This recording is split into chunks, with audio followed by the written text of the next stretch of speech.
Hey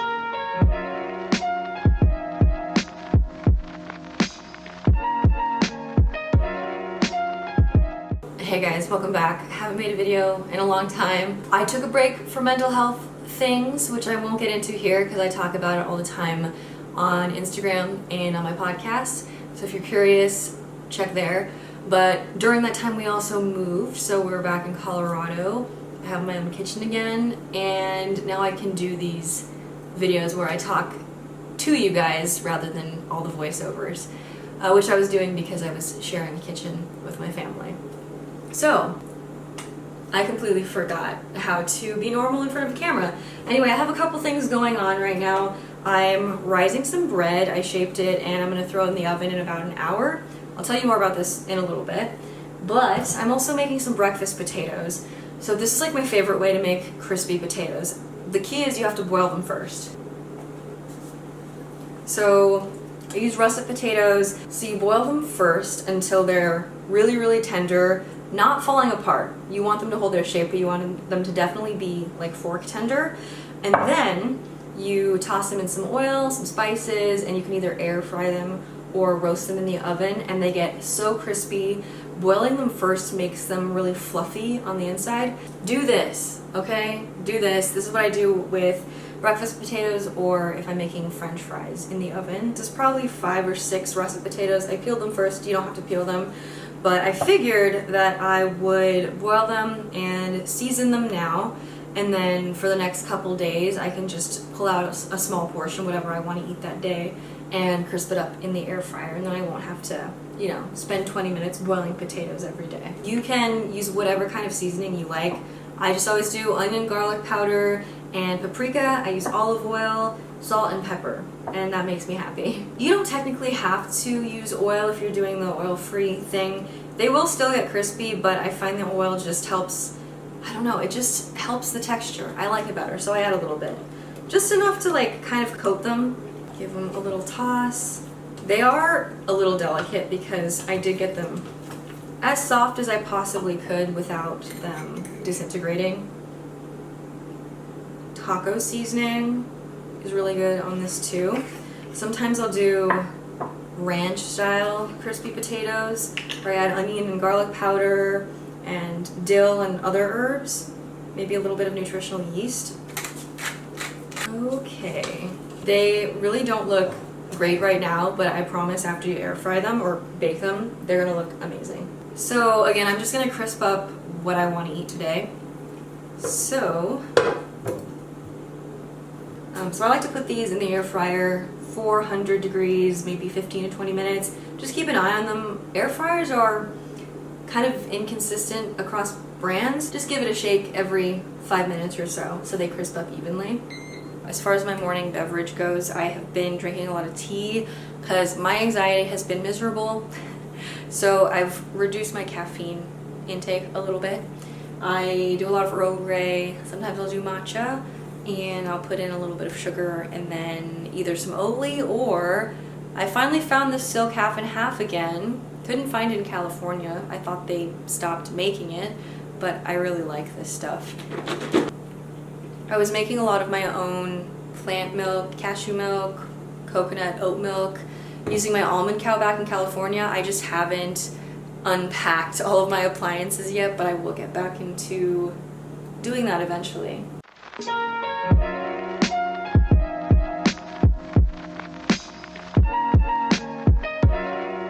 This box from Thrive Market just arrived, so I figured I'd unbox it with you. It's not sponsored. I pay for all the things and my membership. It's a combination of things that I need and that I don't need. Lots of coconut milk, regular and light. I use this all the time, mostly for curries and vegan desserts. I'm picky about which brands of coconut milk I use. They're not all created equal. Some of them have weird flavors. Some of them have a lot of weird additives, and this regular organic coconut milk just has water and coconut, so I like that. Got Bragg's liquid aminos, mostly to use to season homemade seitan. I've been making a lot of homemade vegan deli meat, white wine vinegar. I got this because I'm reviewing a cookbook right now, and one of the recipes calls for this. Cinnamon sticks, just to replenish my stock. I use it for like homemade masala chai horchata. Sometimes I'll throw a stick of it into rice with like cardamom pods and whole cumin seeds and whole cloves. If I'm making an Indian inspired dish, we've got some brown rice pad thai noodles. We have been making sushi bowls pretty much every single week, so I got some more nori. We like to crumble this on top.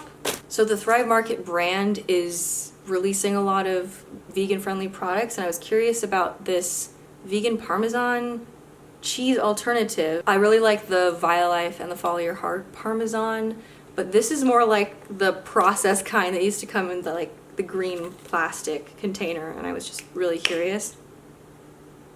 It smells realistic, it's funky, I'll let you know what I think. And Thrive Market also now makes these vegan chilies that have Beyond Meat in them. I was super curious. They had really good ratings, so I have high hopes, but I got one of each flavor. There's original, black bean, and medium. I have an Instagram where I strictly post reviews of vegan food products, so I'll link it down below if you want to keep an eye out for what I think about these, or maybe I'll mention it in an upcoming video.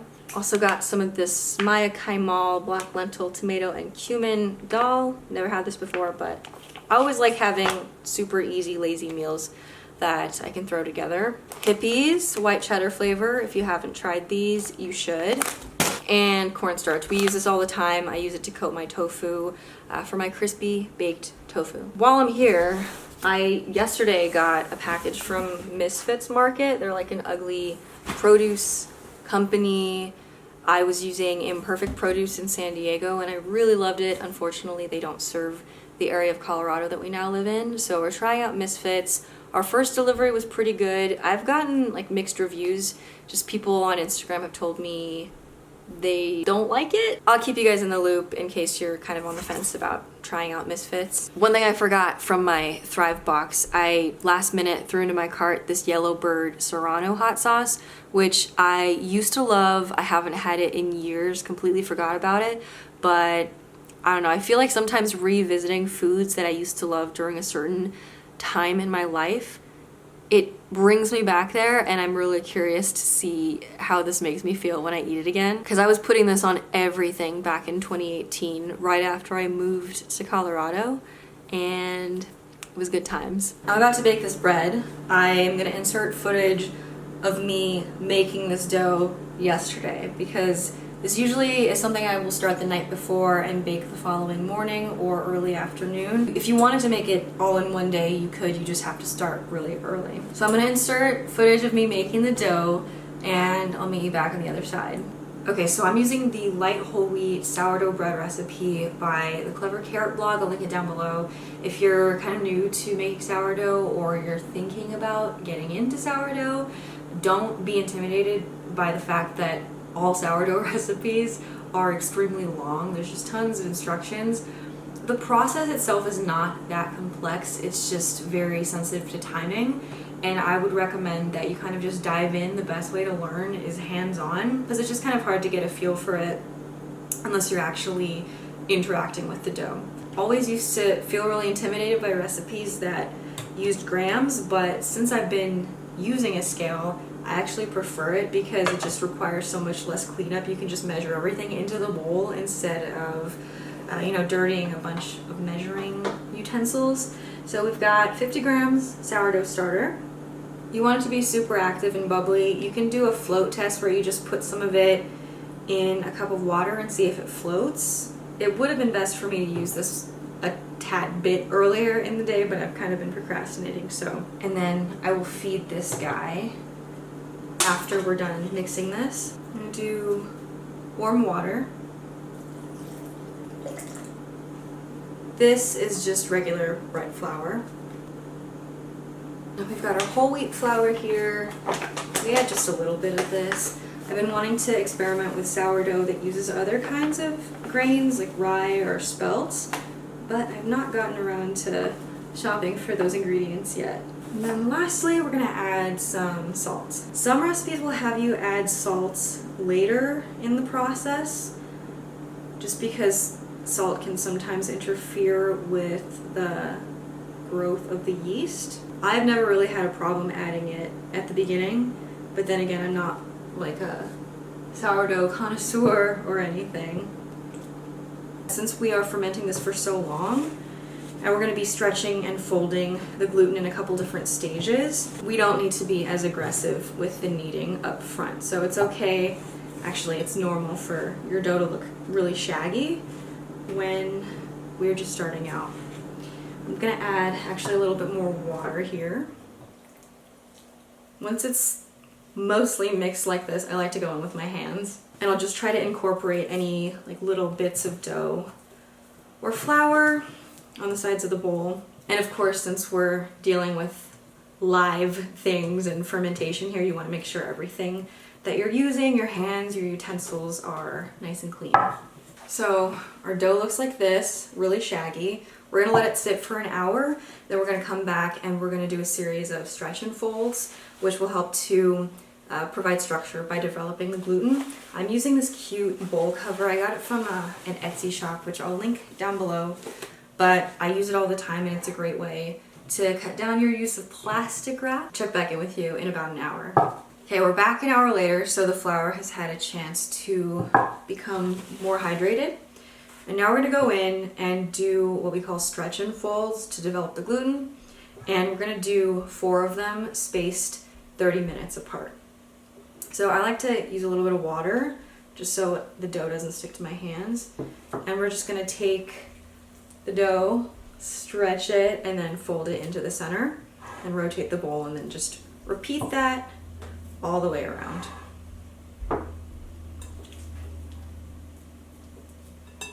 And the dough still looks really kind of shaggy and messy right now, and as we repeat this process, it's going to become more smooth. And we're going to cover it and just repeat this 3 more times. So I let it rise after the stretch and folds on my counter for a couple more hours, and then I ended up shaping it and putting it in the fridge overnight to slow it down. Going to invert it. I use rice flour in this to prevent it from sticking.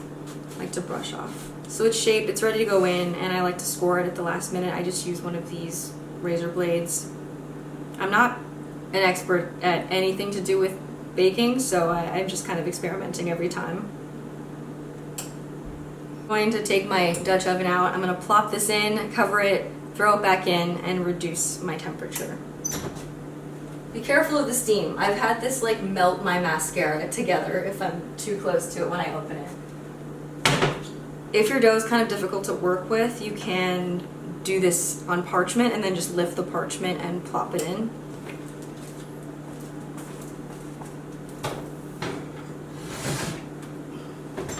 So I do 25 minutes with the lid on, and all that steam will help it rise really rapidly and develop a nice crust. Then I take it off and I usually do another 20 minutes, or just until it's as brown as I like it to be.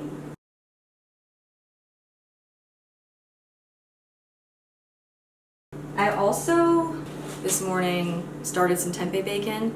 This is super easy. I just took an 8-ounce block of tempeh. I used the Trader Joe's kind.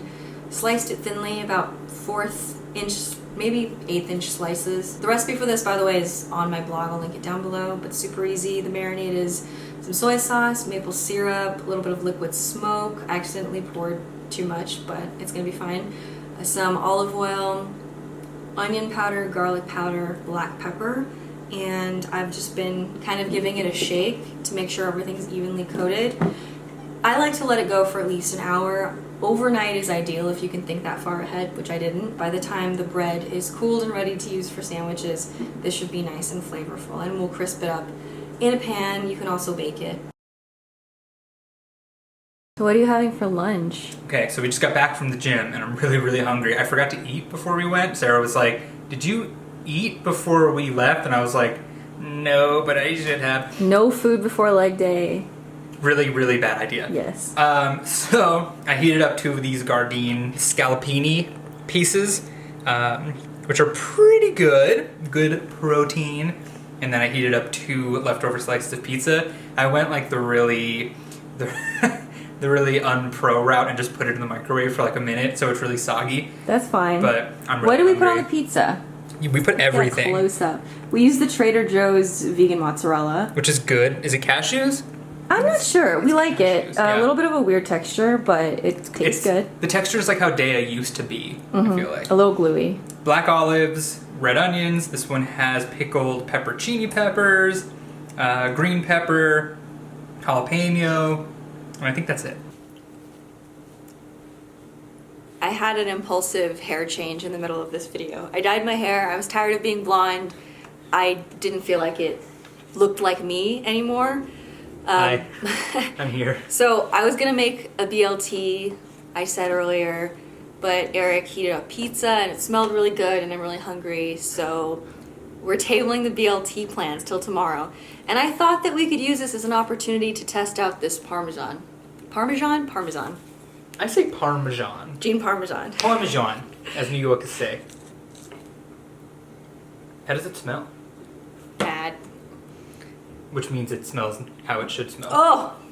You really don't like the smell of It it? smells like too bad. This is how the Kraft Parmesan smells. I guess it's been a long time since I've had it. Now, the question is, what's making it do that? Natural flavors? Can you eat it? Okay. I didn't mean like, can you eat it? I mean like, can you physically eat it? It tastes good, but it smells so bad when you're lifting it to your face. Now, if any of you viewers used to go to the pizza place and shake on all that Parmesan, you're gonna love how that smells because Really? it smells just like it. It's not right. I'm going to link the pizza dough recipe that I followed this time. Listen, the night we made this, we decided like an hour before we made it.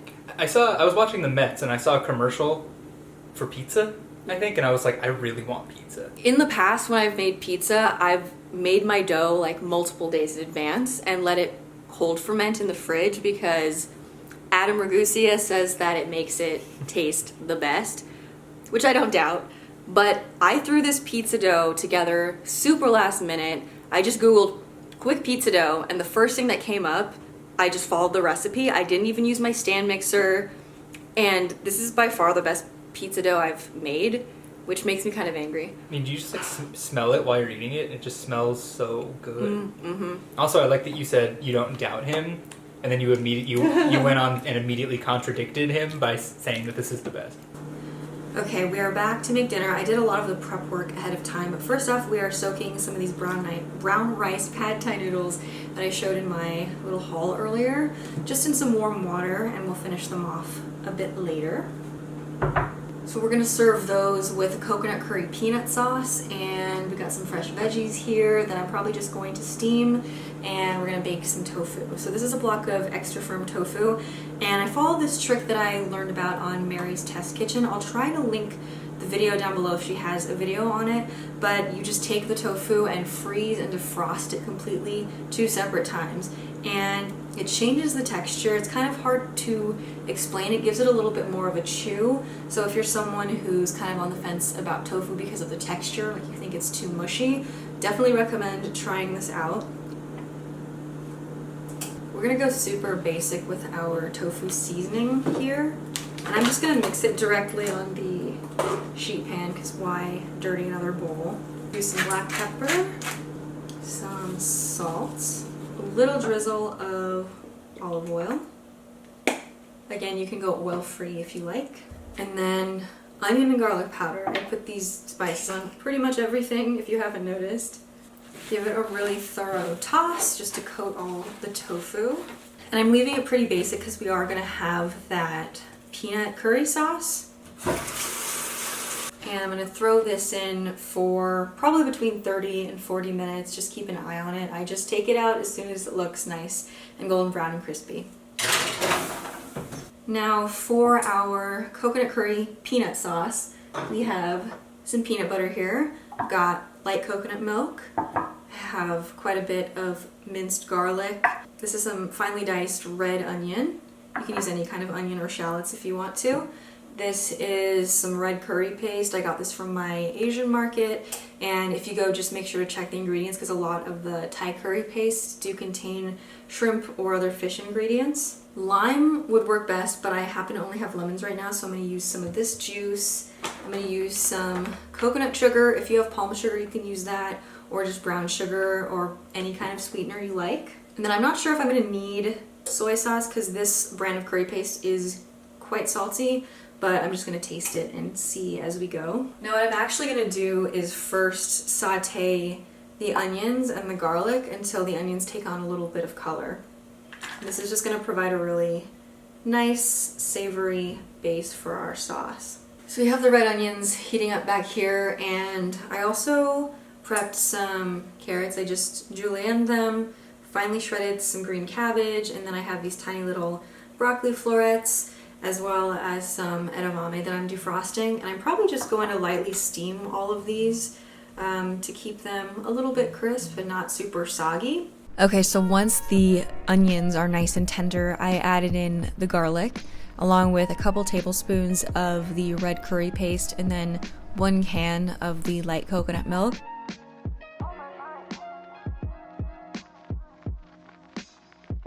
And seasoned it with a tablespoon of coconut sugar. Then I added in my peanut butter and stirred to dissolve that in. The sauce starts out really thin, but as it boils gently, it does thicken up.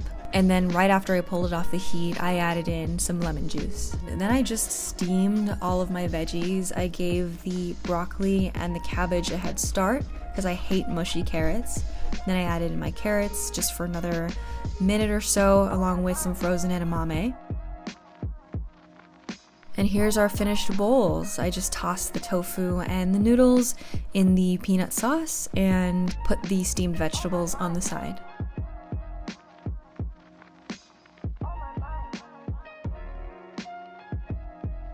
Hey, it's later that week and I just wanted to come back and sign out and thank you guys for watching my first video back in quite a while. Thanks for your patience. Thanks for sticking around while I took a much needed mental health break. Sorry this video is a little disjointed. I'm still kind of getting used to talking to a camera and just planning recipes to share with you guys, but there will be a lot more videos coming soon. Now that we have our own place to cook and film in, and yeah, thank you guys so much. I'm really grateful for you and I hope you're doing well.